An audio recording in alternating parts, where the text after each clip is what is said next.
Anong uri na naman ng magic ang ginamit nila para ubusin ang 125 million pesos sa loob lang ng 11 araw? Hindi na lang yan spending spree. Yan ay paglapastangan sa mamamayan. Napakagaspang. 11 milyong piso kada araw. Daig pa ang may patagong credit card sa national budget. Hindi nyo pera yan. Confidential funds can be validly spent only on expenditures supporting surveillance activities of civilian agencies. Yung ating Coast Guard sa West Philippine Sea, araw-araw binabantayan ang sumpong ng China. 17 years pinagkasya ang 170 million pesos na confidential funds. Ang OVP, hindi man lang umabot sa 2 linggo.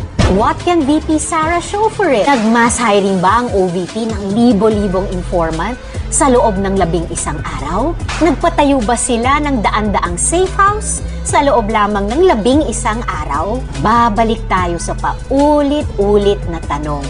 Saan nyo dinala ang pera? Naghihintay ng resibo ang buong Pilipinas.